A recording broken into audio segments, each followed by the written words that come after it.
Olá pessoal, bem-vindos a mais um episódio do Onde Investir 2025, uma parceria do Seu Dinheiro com o Money Times.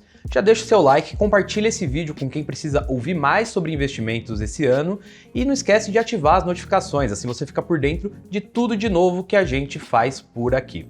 Hoje o nosso episódio é muito especial porque a gente vai falar delas, as criptomoedas. Essa classe de investimento ela ganhou notoriedade no ano passado, especialmente depois que o Bitcoin subiu 120% no mesmo período. Ou seja, ela impulsionou o mercado e todos os investidores voltaram suas atenções para elas. Mas afinal, dá para repetir esse mesmo feito em 2025? E como aproveitar essa onda e essa valorização exponencial em um mercado que é tão jovem e ao mesmo tempo tão arriscado?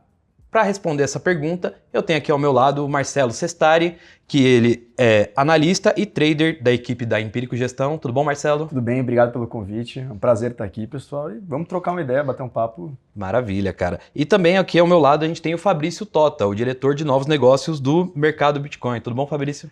Tudo bom? É um prazer estar aqui de novo, falar um pouquinho sobre cripto, indústria que a gente vive, respira 24 horas por dia, mas para esse papo mais abrangente sobre investimentos. Muito legal. Então eu queria começar, antes da gente falar de 2025, Marcelo, eu queria ouvir de você um pouco o que foi o ano do Bitcoin, né? Ele renovou as máximas históricas, superou o patamar psicológico de 100 mil dólares, como eu falei, acumulou, ele dobrou de preço em 2024. Então o que fez, né, do ano das criptomoedas ser essa coisa tão maravilhosa assim? Assim, acho que se a gente fosse resumir uma palavra para o ano de 2024, para o mercado de cripto, né, olhando para o Bitcoin, mas para o mercado de cripto, foi uma palavra de amadurecimento. Assim. O mercado amadureceu muito no ano passado, ganhou muita credibilidade, passou a ser enxergado de uma maneira muito mais séria, né, por grandes players e pelo institucional. Pô, a gente teve aprovação do ETF de Bitcoin à vista no ano passado, teve halving do Bitcoin, a gente teve a indústria cripto sendo, né, um divisor de águas dentro das eleições presidenciais dos Estados Unidos, que eu estava comentando com o Fabrício aqui anteriormente, que é algo que a gente nunca imaginou que poderia acontecer quando você olha para a indústria de cripto. Então, você vê que, pô, a gente também teve a aprovação do próprio ETF de Ether, que aconteceu por pressão política. Então, assim, quando você dá uma olhada na visão geral de 2024, você vê que, pô, foi um ano nota 10 para o mercado de cripto, não só em termos de rentabilidade, de preço, mas principalmente de entrada de institucional no mercado. Que mais? Em termos de enxergar o mercado como algo sério, né? O mercado de cripto evoluiu, acho que, enfim, se a gente pudesse resumir, seria um ano de amadurecimento do mercado, mas passou a ser enxergado com muito mais seriedade. Entendi. E falando dessa entrada institucional, Tota, o que veio de novo em 2024 para o mercado de criptomoedas que você acha que ajudou a impulsionar também? Teve esse debate sobre criptomoedas na eleição americana, mas também teve muita coisa do ponto de vista regulatório e institucional, né? O que estava contratado, vamos dizer assim, no começo do ano, era o halving, que era óbvio, tipo, era o evento, assim, né? era o evento. Os ETFs à vista, que ali no comecinho do ano a gente já conseguia enxergar que ele seria aprovado, como foi aprovado super no comecinho do ano, e a queda de juros, que não aconteceu. Né? Ou pelo menos não aconteceu na intensidade ou na velocidade que se imaginava. Vai acontecer muito depois no ano, né? Exatamente, né? Mas o que veio, acho que uma coisa está ligada à outra, né? Os ETFs à vista, e que não foi uma mera aprovação, foi uma aprovação e que os dois principais ETFs são da BlackRock e da Fidelity, né? Que se tornaram grandes advogados do universo cripto e mais especificamente do Bitcoin, né? Porque sempre quando você ia para o lado institucional, com muita frequência vem aquela temática do cripto, poxa, a blockchain pode oferecer soluções, mas nunca uma defesa tão importante, tão incisiva, em específico do Bitcoin, que foi o que a gente acabou acompanhando ao longo do tempo com a BlackRock, que é uma gestora monumental, gigantesca nos Estados Unidos e que acaba trazendo outras coisas a reboque, né? Porque dá muito mais firmeza de trazer a questão cripto para um lugar central na discussão da eleição, que era uma coisa que ninguém estava enxergando muito bem. Putz, vai ter uma eleição, legal, na época era Biden e Trump, nem se falava ainda do Biden saindo da disputa, mas não tinha uma defesa ali, não era um tema, o mundo cripto. Sempre tinha aquela questão, poxa, será que pode ser aqui? Mas como fiel da balança, de alguma forma, e você vendo o Trump quase que sequestrando o tema, fala, esse tema é meu, eu vou falar. ele estando presente ali na Bitcoin Conference lá em Nashville, nos Estados Unidos, e fazendo um pitch ali gigante, sabe?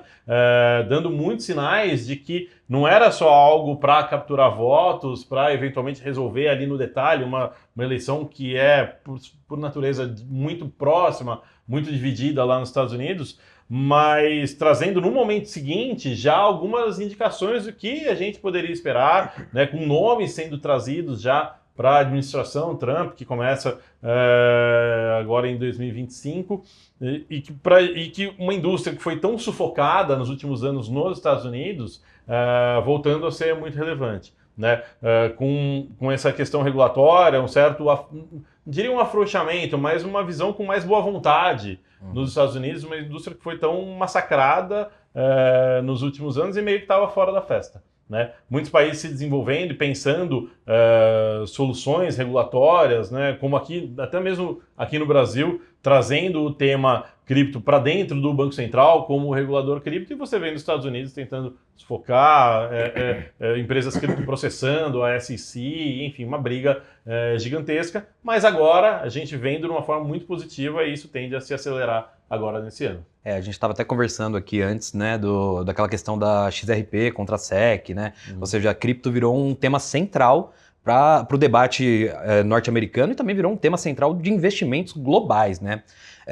Mas puxando um pouco mais para o seu lado, Marcelo, eu queria ouvir de você quais são as próximas narrativas para esse ano, né, para 2025, porque a gente teve no passado um boom de NFTs, DeFi, projetos de DAO, parece que o mercado cripto ele segue muito narrativas, assim, muitos temas específicos para acompanhar ao longo do ano. É lógico, a gente tem o tema que é o de investimento, né? Onde investir é sempre Bitcoin e outras criptomoedas, né? Então, se você fosse recomendar um tema ou uma narrativa para o ano de 2025, qual que seria ela? Tá.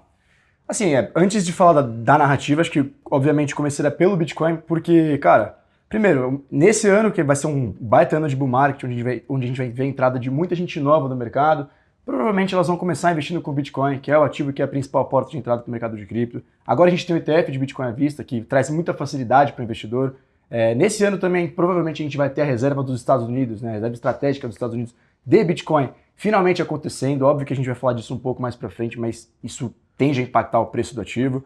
Eu acho também, inclusive, que esse ano a gente vai ter uma captação dos ETFs de Bitcoin à vista maior do que o do ano passado, né, porque quando você olha o histórico, né, de lançamentos de ETFs, o primeiro ano sempre é o pior ano para captação. E quando você olha para o ano passado, foi o maior case de sucesso da história. Então, assim, o primeiro ativo seria o Bitcoin.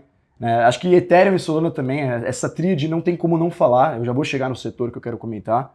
Mas não tem como não comentar sobre essa tríade, porque, bom, agora com o governo Trump assumindo de fato, né, os Estados Unidos, a gente pode ver muito desenvolvimento nessa parte regulatória. Então, por exemplo, o Ethereum, né, os ETFs de Ether não podem fazer stake nos Estados Unidos.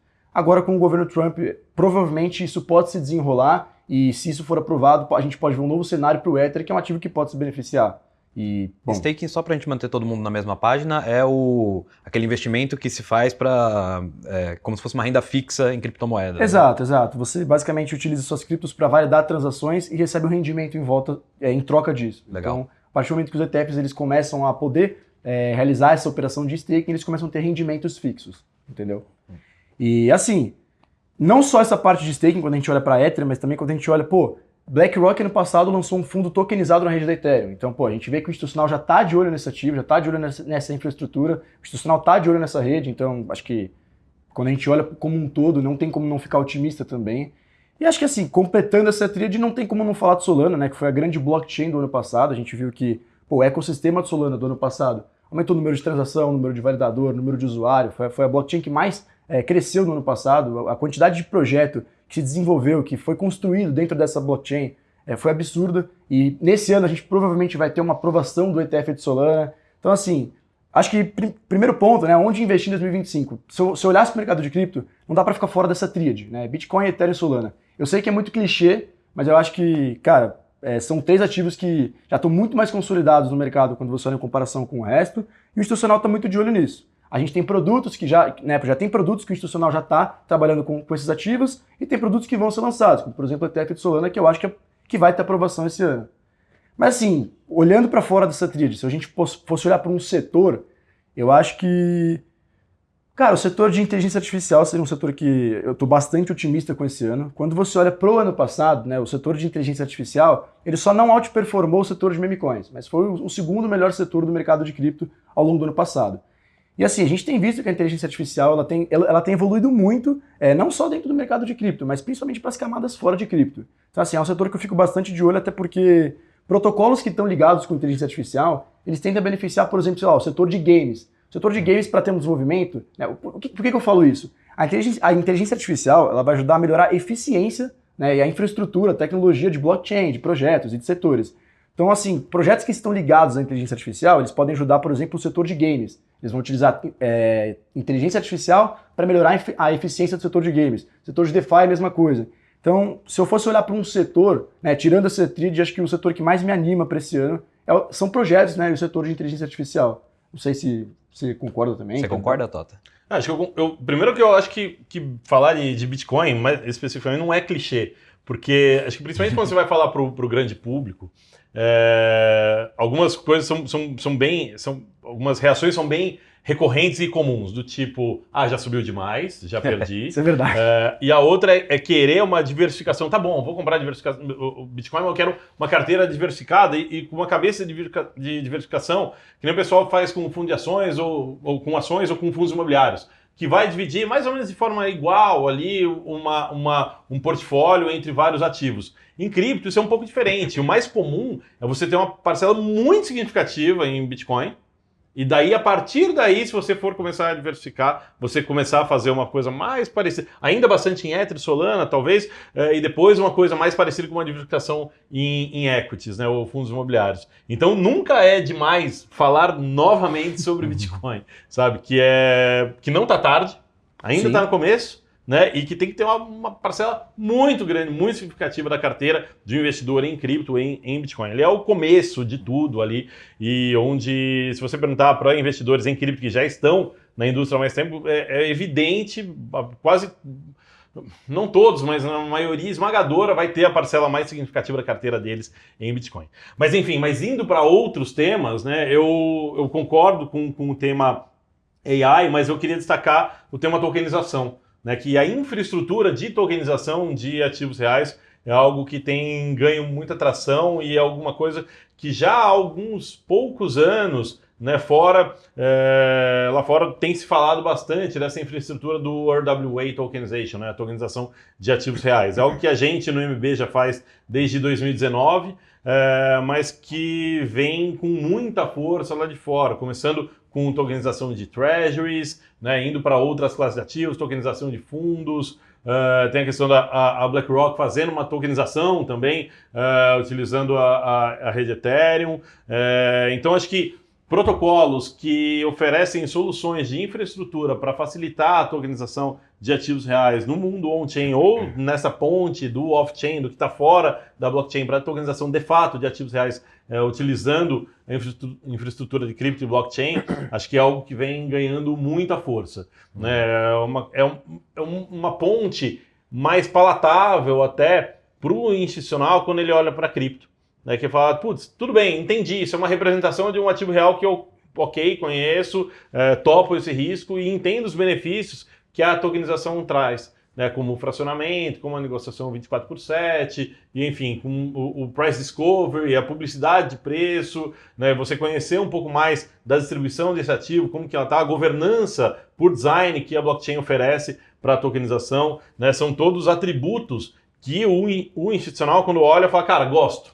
Entendo o ativo, o underlying, né, o ativo subjacente, e gosto dessa camada que está adicionando valor para o ativo subjacente também. Então, acho que é uma segunda temática aí dentro de cripto que eu estou muito animado, né? E a gente vê esse mercado assim, está muito no comecinho ainda e está crescendo de uma forma muito importante, muito significativa lá fora e aqui no Brasil também, até com a CVM muito atenta e de uma forma positiva para a tokenização aqui no Brasil. Legal, Tota. Eu queria pegar isso que você falou e falar de um tema que é muito caro para o mercado de criptomoedas, que é regulamentação. Regulação do mercado. Aqui no Brasil a gente tem uma regulação que já foi aprovada, passou a entrar em vigor no ano passado, né?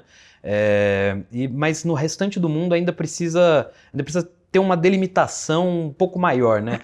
Agora em 2025, como é que o mercado de criptomoedas entra nesse estágio, né? O que a gente tem de regulação já, o que já pode ajudar a impulsionar esse mercado, por exemplo?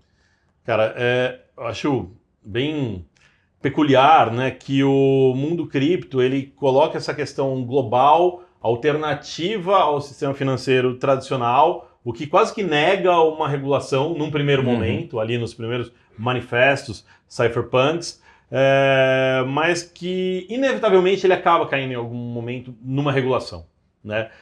Para desespero, na verdade, dos puristas que falam, cara, é um absurdo, etc e tal, mas algo, quando ele fica grande o suficiente, relevante o suficiente, ele vai atrair regulação inevitavelmente, né, em qualquer lugar do mundo, sabe? São bilhões de dólares sendo movimentados, né? Exatamente, né? Isso não vai ficar à mercê, o establishment não vai topar, ok, tem essa alternativa e toca aí a sua vida, porque essas coisas se conectam, inevitavelmente. E a regulação, na verdade, ela acaba sendo um grande impulsionador do desenvolvimento no mundo cripto, em vários sentidos, né? Você não consegue atrair investimento substancial se você não tiver alguma camada de regulação. Veja, por exemplo, os ETFs lá nos Estados Unidos. Você não consegue atrair capital intelectual, né? As pessoas não vão devotar suas carreiras, né, para uma coisa que tem uma insegurança muito grande. E no final das contas, os investidores ali, eles precisam de algum tipo de proteção, saber com quem eles estão lidando, né? As máximas de cripto, faça sua própria pesquisa, lá, o DIOR, faz sua pesquisa, ninguém vai te ajudar, ninguém vai te ensinar, não funcionam em larga escala, né? Então a regulação ela vem como um catalisador, no final das contas, né? Aqui no Brasil, a gente teve um projeto de lei que se tornou lei e foi aprovado no finzinho ali de 2022, né? Agora a gente tem o Banco Central como o regulador designado, a gente tem algumas consultas públicas nesse momento sendo discutidas pelo mercado, né? Para o Banco Central, já numa versão mais próxima, numa minuta final ali do que vai ser a regulação, quem serão os intermediários, né, que papéis que eles têm e o que eles precisam fazer, que requisitos eles precisam atender para poderem atuar no mercado. Acho que uma coisa muito acertada aqui no nosso caso, Brasil, e que mundo afora são as melhores soluções, é quando você regula os intermediários e não tenta regular a tecnologia. Então não entra no mérito da tecnologia em si, ativo por ativo, ou categoria de ativo por categoria, que é extremamente complexo e a velocidade da inovação é muito grande, né? Então o regulador ele sempre vai ficar correndo atrás. Então, se a gente tentar regular, ter menos regulação possível, de alguma forma, que ela não seja tão específica, mas que ela se mantenha ali no nível dos intermediários, oferecendo algum tipo de proteção para os investidores, para os empreendedores, para os investidores dessas empresas e para a sociedade como um todo, para a gente evitar que você tenha problemas que acabem atingindo outros segmentos até do mercado, que acabem contaminando por causa de uma ineficiência regulatória específica no mercado cripto. A gente viu lá em 2022, né, o caso da FTX, do Three Arrows Capital e tantas outras plataformas que simplesmente foram implodidas, né? Elas se implodiram e não tinha muito o que fazer, né? Não tinha regulação, não tinha a quem recorrer e teve que se criar uma jurisprudência toda do zero lá nos Estados Unidos, né? Desculpa até interromper, mas se uma indústria ela quer de fato crescer, ela inevitavelmente vai ter que ter um tipo de regulação. Não tem uma indústria que cresceu que não tem regulação. Né? Não existe. Não, e a chegada da BlackRock é a prova disso, né? Teve primeiro um debate com a SEC e aí uma gestora trilionária chegou e falou, não, vou colocar o dinheiro nisso, né? E isso tende a se intensificar agora nesse ano, Marcelo, aproveitando que você puxou esse gancho? Eu acho que sim, né? Inclusive o Trump ele já anunciou que ele quer avançar uma medida onde os bancos nos Estados Unidos eles começam a oferecer cripto. Então aqui no Brasil a gente já tem isso, mas nos Estados Unidos a gente não tem. A partir do momento que isso acontecer, isso vai trazer muito mais credibilidade para o mercado lá dentro e vai trazer muito mais capital, não só de institucional, mas também como varejo. Mas assim, acho que tem potencial, tem muito chão ainda para o institucional entrar nesse ano para o mercado de cripto, enfim, poucas gestoras têm produtos que estão investindo de fato em cripto. BlackRock, Fidelity, entre outras, mas a gente tem espaço para aumentar muito mais isso ainda esse ano, ainda mais agora com um governo pró-cripto, que vai focar nessa parte de melhorar a regulamentação. Eu acho que isso só tende a aumentar mesmo, tá? Não só em ETF, em produto, mas em investimento também. Legal. E por falar nesse governo pró-cripto nos Estados Unidos, Marcelo, eu queria ouvir um pouco de você. Agora o Donald Trump assumiu, né? Ele é reconhecidamente um presidente pró-cripto, né? Ele fez toda a sua campanha praticamente baseada no incentivo do pessoal de cripto, né? Tanto de dinheiro mesmo, quanto de narrativa. As pessoas compartilhavam e apoiavam muito a candidatura dele. E ele prometeu fazer uma série de coisas pró-cripto, dentre elas mudar a chefia da SEC, né? Que é a CVM dos Estados Unidos, e criar uma reserva bilionária em Bitcoin para os Estados Unidos. A minha pergunta é mais se ele vai conseguir fazer isso e outras coisas que ele está propondo para o universo, ou se ele vai ficar ali meio no meio do caminho, se ele conseguir fazer tudo que ele propõe, o Bitcoin vai triplicar de preço, ou se ele não fizer nada do que ele propõe, o Bitcoin ainda assim vai ter um bom desempenho em 2025? Qual que é a sua opinião? Assim, acho que o que eu acho? Será que o Trump vai fazer tudo que ele prometeu para a indústria de cripto? Colocar a mão no fogo para isso é complicado, porque a gente sabe que existe muita politicagem e burocracia. Porém, quando você olha o que o Trump já fez, né, o vice dele, que é o J.D. Vance, é pró-cripto. Secretário do Tesouro, ele é pró-cripto. O novo presidente da SEC é um cara pró-cripto. Tudo bem que até aí o Gary Gensler também, quando ele foi nomeado, ele parecia ser um cara pró-cripto, porque ele inclusive deu uma aula no MIT explicando sobre blockchain e no final a gente sabe o que aconteceu. Foi um banho de água fria, né? Exato. Mas nesse caso eu acho que realmente vai ser diferente. O Trump já disse que, né, ele quer não só regulamentar essa parte dos bancos começarem a oferecer cripto, mas também focar nessa parte da criação da reserva estratégica dos Estados Unidos. Qual é a opinião sobre isso? Eu acho que isso vai acontecer, mas acho que vai acontecer de uma maneira bem devagar e bem burocrática, porque existe muita politicagem em volta. A gente estava comentando aqui em off, inclusive, que o Fed, né, o Powell, o presidente do Fed, ele inclusive fez uma declaração no FONC anterior, dizendo de que o Fed não pode investir, né, que o governo dos Estados Unidos não pode investir em Bitcoin ainda, que isso precisa ser votado e tem uma burocracia por trás. Mas aí também quando você olha o Senado e o Congresso, a maioria que foi eleita, que está compondo agora, é um pessoal pró-cripto. Então, quando você olha toda essa composição, toda a administração do Trump, todos os nomes que foram eleitos e as pessoas que eles nomearam, eu acho que a indústria vai se desenvolver muito e provavelmente a gente vai ter essa criação da reserva estratégica e desse avanço regulatório tanto para bancos, né, a regulamentação de stablecoins, que é uma lei que ele disse que ele quer avançar também. Então, eu estou muito otimista com isso, acho que o Trump ele vai cumprir muito do que ele fez, mas é óbvio, a gente precisa acompanhar porque, enfim, não dá para ter certeza de tudo que vai acontecer. Mas só a narrativa dele já lançar a luz sobre tudo isso já ajuda bastante o mercado, né, como um todo. Total. Acho que o mais interessante, de um ponto de vista para o investidor, é que são pequenos cenários binários, né? De criar ou não a reserva estratégica, por exemplo, e totalmente assimétricos. Né? Eu acho que a não criação, não é que o preço vai derreter amanhã ou depois. Nossa, nos Estados Unidos o Trump falou, sorry galera, mas não dá. Para que a gente viu aqui, a legislação não permite, a gente não vai avançar com isso. Não é que o preço vai derreter amanhã, mas se acontece, aí o preço é catapultado para cima. Sabe? Acho que esse tipo de assimetria que é interessante para qualquer segmento, na verdade, do investidor perseguir. E ele encontra, nesse momento, isso dentro do mercado cripto e mais especificamente em Bitcoin. Né? Se isso começa a acontecer com reserva estratégica dos Estados Unidos, que pode puxar o carro para outros países, exato, né? Ou até mesmo ter a gente está discutindo num outro papo, ter um front-running de alguns países e olhar e falar, talvez os Estados Unidos entrem, deixa eu que sou menorzinho, deixa eu entrar antes para pegar esse bonde, essa onda desde o começo, ou grandes corporações, né? A Microsoft votou pelo não, mas o simples fato de ter sido colocado isso para o conselho e falar, olha, e se a gente colocasse uma parte do nosso caixa, pensar nas Magnificent Seven, elas têm caixas gigantescos, né, cara? Microsoft, Apple, né? São empresas que têm muito caixa e se elas começarem a fazer uma alocação em cripto, mais especificamente em Bitcoin, algo que vai movendo, né, outras companhias também, mundo afora, a fazerem o mesmo. A gente tem El Salvador que considera o Bitcoin uma das suas moedas oficiais, né? Será que a gente vai ver aí também o Brasil com uma reserva estratégica de Bitcoin no futuro, Tota?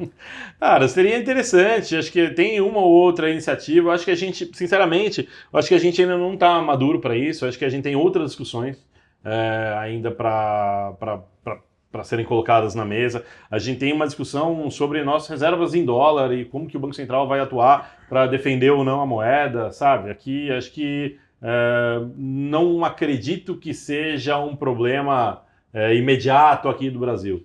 Bacana, legal, discussão. Acho que tem até um arcabouço regulatório que está sendo construído pelo Banco Central que possibilitaria essa discussão, mas não acho que num curto prazo. E não move o ponteiro também. Se amanhã ou depois anunciar o Brasil, vai fazer uma reserva estratégica, pô, legal, bacana, mas assim... Tipo, não vai ser o que vai... A diferença do Bitcoin é a 100 mil e a 125, 150 mil, né? Sim. Um ponto legal disso é que, concordo, acho que, né, óbvio que não vai influenciar o preço de Bitcoin, mas a partir do momento que os Estados Unidos ele realmente, de fato, adota o Bitcoin como uma reserva estratégica, pô, provavelmente outros países também vão começar a adotar, vão seguir o caminho natural, então...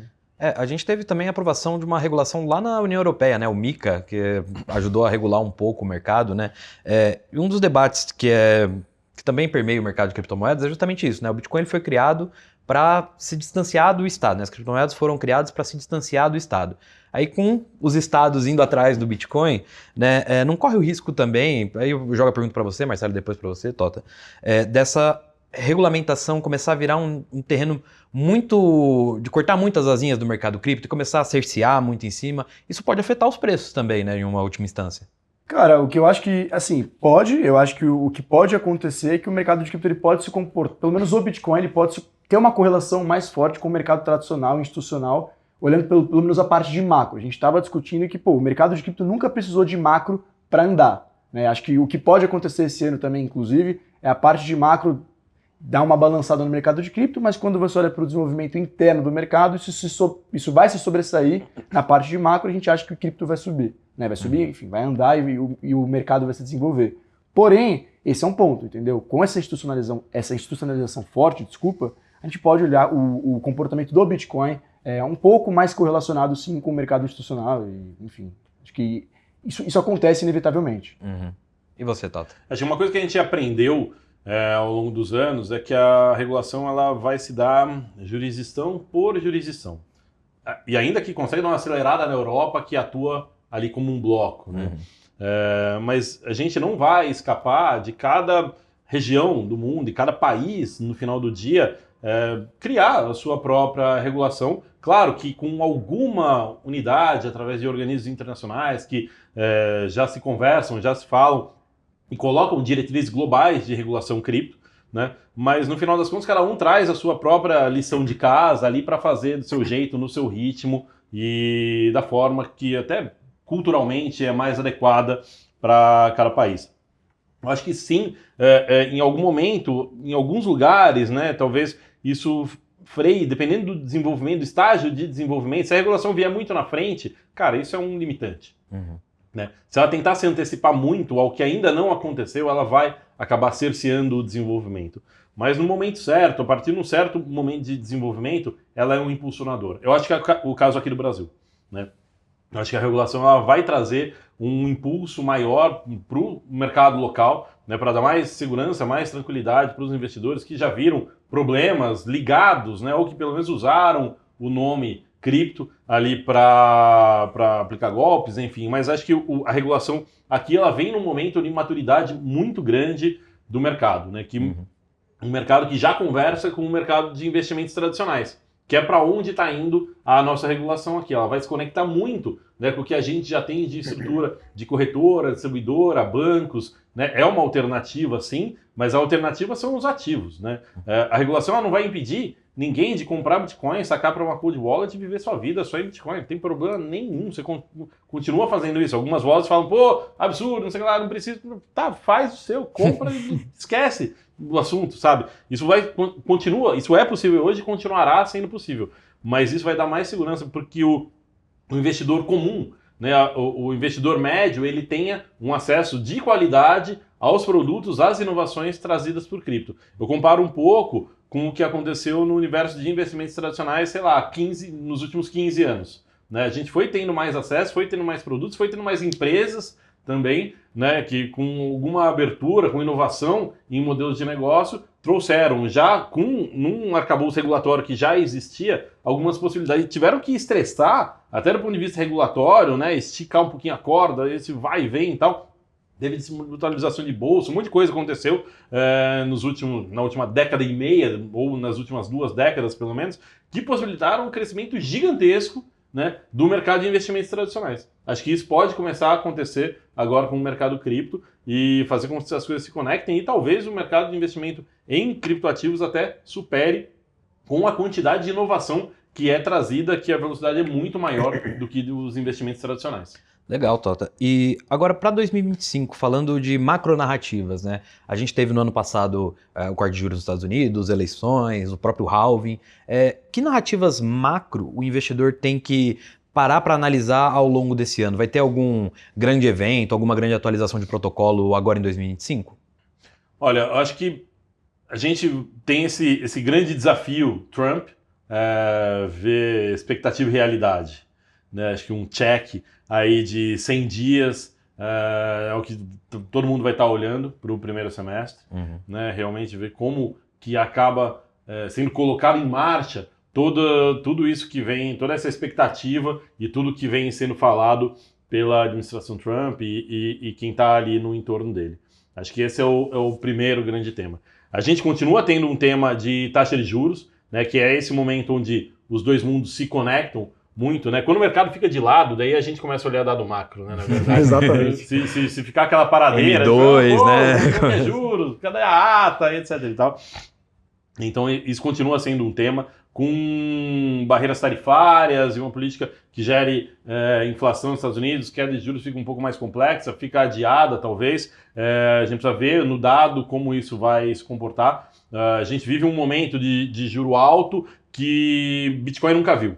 Né? Desde sua criação lá em 2009, Bitcoin nunca viu os juros no patamar que se encontra. Com uma queda, o que acontece? Né? Quando a gente começar a atrair capital de risco, né, para segmentos como cripto ou VCs, o que acontece com o preço? A gente não sabe, é uma incógnita, né? Então, mas claro que tem uma expectativa muito alta para que isso aconteça, né? Acho que esses dois temas assim são bastante relevantes. Claro que tem atualização do protocolo, Ethereum tem um roadmap para cumprir, né? Ele se assemelha às vezes a uma empresa, a um produto, né, que tem um roadmap sendo desenvolvido ali, mas acho que a gente está olhando um mundo muito mais abrangente, com produtos, com projetos muito mais inovadores que fogem um pouco até dessa tríade aí, Bitcoin, Ethereum, Solana, né? Então acho que olhar a temática de AI, como ela vai se conectar com o mundo cripto, quando os AI agents conseguirem realmente se colocarem, é um tema que está na cabeça de todo mundo que olha para o mercado cripto ali no detalhe, mas como isso vai se transformar realmente em oportunidade para o investidor ali na ponta. Acho que é um mercado potencialmente explosivo. Legal. E você, Marcelo, quais são as próximas narrativas macro que estão para acontecer aí? Ou atualizações, lançamento de protocolos? Cara, acho que ele explicou tudo já, concordo. Acho que a gente tem que ficar de olho nessa parte macro mesmo dos Estados Unidos e como os dados econômicos vão influenciar e impactar o mercado de cripto, mas isso num curto prazo que pode balançar, porque como a gente falou, acho que o desenvolvimento da indústria como um todo vai sobressair tudo isso. Então, assim, acho que para não repetir, eu concordo com o que o Fabrício falou. Acho que tem uma outra questão também, a gente tem uma guerra em andamento, né? É verdade. Algumas. Algumas, mas assim, e a gente não pode tirar isso também da mesa. Né? Acho que cripto tem dois vetores que eles são antagônicos, mas eles acabam se complementando por incrível que pareça. Quando tudo começa a melhorar, então com os Estados Unidos tendo um olhar mais positivo para cripto, isso é bom. Mas nos momentos também de estresse muito grande, como numa guerra, também é bom. Né? Então um mundo bom é bom, um mundo ruim é bom. Mas o que a gente quer, afinal? Não dá para torcer a favor da guerra, isso não é razoável, mas é um baita no hedge. Né? Se o cenário se deteriora, se essa guerra escala, se ela se expande do ponto de vista geográfico e começa a azedar ainda mais em outras regiões do mundo, cripto acaba saindo, e principalmente Bitcoin acaba saindo como alternativa. Isso a gente não pode tirar do radar e é mais um motivo por qual alocações, né, em cripto fazem sentido para o investidor comum. Bacana, exato. A gente fala que o Bitcoin está tendo uma correlação maior com o mercado tradicional, mas exatamente nesses momentos que a gente vê que ainda tem descorrelação. Sim. Uma coisa é uma coisa, outra coisa é outra coisa, né? Legal. Então, já meio que partindo para o nosso final aqui, Marcelo, eu queria ouvir de você aqui uma pergunta meio demais, assim, né? Que todo mundo quer ouvir. Você tá mais otimista ou mais pessimista para os próximos anos? E se você chuta um preço para o Bitcoin em 2025, que da última vez a gente acertou para 2024, vamos ver se a gente consegue repetir esse ano. Não, beleza. Assim, chutar um preço, né, na base do chutômetro. Eu acho que o Bitcoin ele pode bater a casa dos 150 mil dólares esse ano. Tá? É óbvio que eu vou revisar esse preço ao longo do ano, mas olhando hoje. Então isso já responde a primeira pergunta de que o que eu acho que vai acontecer com o mercado de cripto esse ano. Tá? Eu estou bem otimista. Eu acho que esse bull market de 2025 ele tende a ser um bull market parecido com o 2017 e 2021. É óbvio que a gente tem uma configuração diferente, como a gente falou, novos produtos, institucional no mercado, macro influenciando no curto prazo, mas você olhando como um todo para a indústria, sim, estou muito otimista para 2025. Você também concorda, Tota? Cara, estou muito, muito otimista.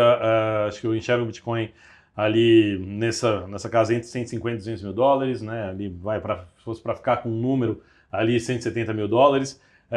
Vejo um cenário também de dólar estressado aqui, que pode fazer o câmbio se deteriorar por essas bandas e que acaba, se você faz uma continha ali, não seria surpreendente ver Bitcoin a R$1 milhão. Caramba. Então é um número redondo, legal, bacana. Bacana. Dá para colocar na manchete, assim. Dá para colocar, fica bonito no headline ali, mas acho que não seria surpreendente. Se falar, se eu dormir agora, acordar em 2026, quanto tá o Bitcoin? Tá R$1 milhão, bateu R$1 milhão semana passada. Eu falei, nossa, legal, bateu mesmo, né? Não ia ser uma coisa mega surpreendente. E também, assim, uma coisa que eu venho pensando, assim, dentro desse otimismo, como o investidor se posicionar. E eu acho curioso, a gente importa muito a narrativa lá de fora, né?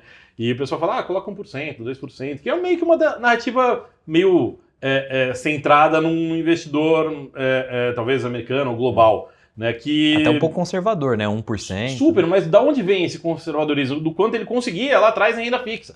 Sim. Se colocar numa Treasury vai ter isso, então pega um ano de Treasury e coloca, né? Pensa no investidor aqui, você sem risco, você faz CDI no ano. Né? Uhum. Então põe um ano de CDI. Né? Você fala, mas vou colocar 12, 13, 14%. Mas é muito, mas em um ano você volta a sua grana. E para o investidor que está olhando o universo, por quanto tempo uma pessoa investe na vida dela hoje em dia? Cara, são 30, 40, 50, talvez 60, 70 anos da vida dela investindo. Vamos supor que ela perdeu. O que aconteceu? Que era tudo um sonho e perdeu 100% de investimento, algo que não vai acontecer, mas perdeu 100% do que estava investido em cripto. Vai perder um ano de investimento da vida dela. Você vai colocar alguma coisa da ordem de um CDI. Uhum. Então, cara, aumenta esse 1% para 10% e veja o que acontece. Veja a mágica acontecer.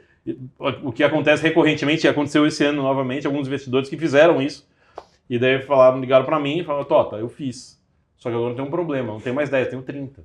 O que eu faço? Sabe? Agora você decide, se você bota para 10, você deixa assim, se você compra mais, enfim. Deu um problema bom para você. Quem dera a gente ter um problema como esse agora. Exatamente. Né? Não, exato, eu concordo com você sobre essa parte dos 10%. É isso. Acho que um ponto para o investidor ficar atento quando ele está investindo em cripto, principalmente nesse ano, não seja ganancioso demais também. Realize seus lucros. Porque existe uma... Né, quando a gente olha o 2017, 2021...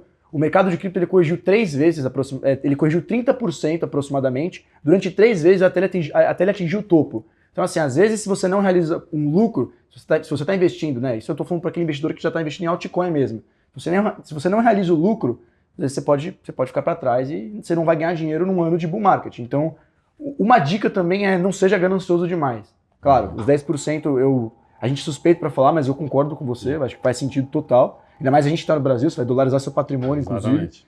Mas, tudo bem, caso dos 30%, óbvio que cada um toma a sua decisão, a gente suspeita para falar, mas quem está assistindo a gente, toma um pouco de cuidado para realizar seus lucros e cuidado com a ganância, porque... Bom, um pouco de dinheiro no bolso é legal também. Exato. Vai viajar, se gaba no almoço de família, né? Perfeito. Não tem problema. Legal. E invertendo essa pergunta, Marcelo, o que pode dar de errado, assim, né? A gente fala sempre com muito otimismo no mercado cripto. Tinha até uma máxima nos anos passados aí de que o mercado cripto é sempre bullish. Mas o que a gente tem que tomar cuidado para 2025, para 2026, nesse cenário tão otimista, assim? Legal. Assim, eu acho que o que a gente tem que tomar cuidado, a primeira coisa é como o governo do Trump ele realmente vai olhar de fato para a indústria do mercado de cripto, o que ele vai de fato cumprir e não vai cumprir. Às vezes a gente pode ter um governo que vai ter muita pressão política e não vai ter tanta flexibilidade quanto a gente está imaginando. E aí isso vai atrasar o desenvolvimento de regulação dos Estados Unidos, de protocolos e do mercado de cripto que a indústria não estava precificando né, ter esse tipo de atraso. Então esse é o primeiro ponto. Não acho que isso vai acontecer, mas sempre existe esse risco, então a primeira parte é essa. E eu acho que a segunda parte, quando você olha não para a parte de regulação, mas para a parte do mercado, é você olhar dentro de cada narrativa, de cada estrutura de mercado, de cada protocolo. Claro, quando está tudo subindo, todos os projetos parecem mil maravilhas, parece que tudo vai dar certo, mas avaliar cada projeto, porque, vou dar um exemplo, falei sobre a narrativa de inteligência artificial. Pô, existem muitos projetos que eles se vendem como inteligência artificial, mas na verdade eles utilizam uma tecnologia que já existe faz 10 anos, mas hoje em dia as pessoas falam que é inteligência artificial. Então tomar um pouco de cuidado com isso, porque no mercado de cripto a gente sabe que às vezes um projeto ou algum setor, ele pode pegar um hype absurdo e, enfim, ele pode acabar decepcionando o mercado, pode acabar colapsando e sempre existe esse risco de acontecer. Então, olhando para essa parte de regulação, essa parte, e talvez, sei lá, algum grande player do mercado de cripto, algum protocolo, eu acho que exchange, acho difícil alguma exchange quebrar agora, mas not our keys, not our coins, né? A gente nunca sabe que isso pode acontecer. Então, se eu fosse olhar o que pode ser de negativo para o mercado é a quebra de algum grande player, alguma coisa do tipo, porque, bom, a gente viu o que aconteceu, sei lá, com Americanas. Pô, em mercado financeiro tradicional existe fraude financeira até hoje. Então, o mercado de cripto também está suscetível a isso e acho que é um fator que pode prejudicar a indústria. No curto prazo, óbvio, mas pode prejudicar sim. Entendi. E você, Tota, você tem alguma coisa que é bom ressaltar para o 2025? Cara, esse problema, se alguma coisa pode dar errado, a resposta objetiva é que muita coisa pode dar errado. Cara? Esse é o problema, na verdade. Que não tão, algumas delas que a gente consegue imaginar, a resposta fácil, acho que é mais ou menos essa, né? Um under-delivery aí de Trump no comecinho. Tipo, pô, não entregou. Falou que era importante, mas no fim não é, entendeu? E colocou nomes que eram pró-cripto, mas não estão atuando diretamente na causa cripto, sabe? Isso seria muito negativo, mas é meio a superfície, né? Meio o óbvio que a gente vai conseguir enxergar aí em pouquíssimos meses, a gente vai saber se isso aconteceu ou não. Mas muitas outras coisas podem dar errado, né? Acho que uma proliferação desses projetos novos que acabam não entregando, que prometem uma coisa, mas não conseguem entregar, que não conseguem atrair capital financeiro, capital intelectual para dentro dos projetos, né? Acho que uma questão em bull market, você começa a trazer alguns projetos também que são meio espuma, não tem nada lá dentro, mas conseguem com narrativas muito poderosas atrair muita gente. Memecoin, eu acho que não digo que seja um problema em potencial, acho que cada um é livre para colocar o dinheiro onde quiser. Se quiser colocar no cachorro, no gato, no papagaio, para mim não tem problema nenhum. Mas acho que se essa narrativa ficar muito forte e poderosa e que acabe, não, agora a gente pivotou e agora a gente é um projeto sério, eu acho isso perigoso de alguma forma, sabe? Acho que sempre tem os cisnes negros, que talvez não sejam tão negros assim, de algum big player ter algum tipo de problema, que talvez num caso semelhante a FTX, todo mundo olha, nossa, que surpresa. E você fala, cara, talvez não seja tão surpresa assim, já haviam indícios, já haviam conflitos ali no nascedouro, né? Você tem grandes players por aí que têm seus problemas, tiveram já seus problemas, e que se acontecer alguma catástrofe, não vai dar para falar, nossa, quem poderia imaginar? Né? Então, outra questão é a regulação muito dura, que acabe sufocando algumas empresas ou algumas jurisdições em específico. Tem bastante coisa, tem bastante problema. O mundo, são muitas partes que se movem, né? E uma dá um probleminha ali, é algo relativamente esperado, mas a gente se acostuma nesse incômodo. Né? Acho que o mercado cripto é um pouco essa... tem muito problema, tem muita velocidade de inovação, e esse tipo de coisa acaba acontecendo. Acho que é sempre lembrar ali, não ser tão ganancioso nas altcoins, lembrar que o super sólido é o Bitcoin, né, onde, cara, tem que ter bastante grana mesmo, e ficar atento, acompanhar, ver o que está acontecendo, se qualificar, também se informar sempre sobre o tema, porque daqui a 5 anos não vai nem fazer sentido ter painéis específicos para falar sobre cripto, vai ser tudo uma coisa só. Vai ser tudo investimentos, né? Exatamente. Bom, pessoal, a gente já está chegando aqui ao fim, eu queria ouvir as considerações finais, como o Tota estava com a palavra, eu vou deixar ela com ele. Fabrício Tota, suas considerações finais sobre onde investir em 2025 criptomoedas. Cara, se ainda não tiver investido, invista. Se não tiver comprado, compre. O melhor dia para comprar. Mais. O melhor dia para comprar foi ontem, o melhor dia é hoje. É né? hoje, exatamente, cara. São essas essas máximas assim que são muito verdadeiras mesmo. Suporte os drawdowns também, cara. Saiba que você está investindo para o longo prazo. Acho que essas coisas são importantes da gente se lembrar quando está investindo em cripto. Acho que é um exercício diário ali. Não fica em pânico olhando o preço toda hora. Sabe? Tem muita coisa ali que você vai aprendendo ao longo do tempo. Puxa, aproveite também essa onda super positiva. Acho que há tempos eu não via tanta gente inteligente, relevante, que se dedica a isso todos os dias da sua vida, tão positiva com o mercado. Tanto aqui no Brasil, quanto lá fora, principalmente. Então, assim, pode todo mundo estar errado, tá? Mas você tem até grandes nomes como BlackRock. BlackRock trouxe profissionais para o Brasil.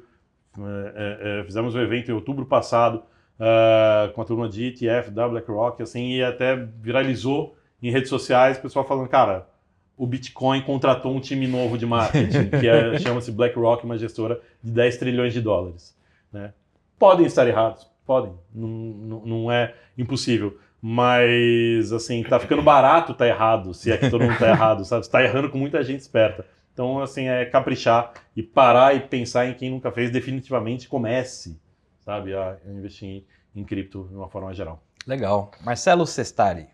Cara, acho que a primeira coisa como o Fabrício comentou, comprem cripto mesmo, aproveitem e desfrutem esse bull market de 2025, estudem cripto, né? Então, nunca é tarde demais para você ler notícias, se você não tem muito tempo para estudar sobre Bitcoin ou sobre criptoativos, pelo menos ler algumas notícias que eu tenho certeza que isso vai te despertar curiosidade, e além de despertar curiosidade, como você mesmo comentou, no futuro vai ser tudo tratado como investimento, então é mais que a sua obrigação se você quer saber sobre como investir. E não seja tão ganancioso, como eu falei, realize seus lucros, mas, cara, muito otimismo para esse ano, acho que não tá tarde para comprar tanto Bitcoin quanto outros criptoativos. É aquele negócio, né? Quando você olhava para o Bitcoin a 40 mil dólares, pô, agora tá caro. Aí bate 60 mil dólares, agora tá caro. Aí bate 70 mil dólares, agora tá caro. Não tá caro. Esse vídeo ele não vai envelhecer mal, confia. Não vai. Não vai envelhecer mal. E é isso, acho que é desfrutar esse ano de 2025, porque tem tudo para ser um ótimo ano para o mercado e eu estou muito otimista. Então, maravilha. Então, muito obrigado, Marcelo, obrigado, Fabrício, e obrigado a você que está nos assistindo aí, mais um episódio do Onde Investir 2025. Não se esqueça de deixar o seu like, compartilhar esse vídeo com os seus amigos e ativar as notificações para você não perder nenhum episódio. Eu vou ficando por aqui, um abraço e até o ano que vem.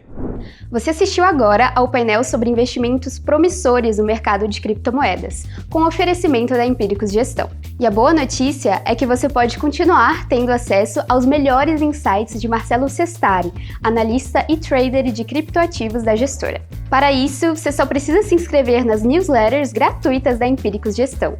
Você vai receber direto na sua caixa de e-mail conteúdos exclusivos da gestora, que abordam diversos temas, entre eles as criptomoedas, é claro.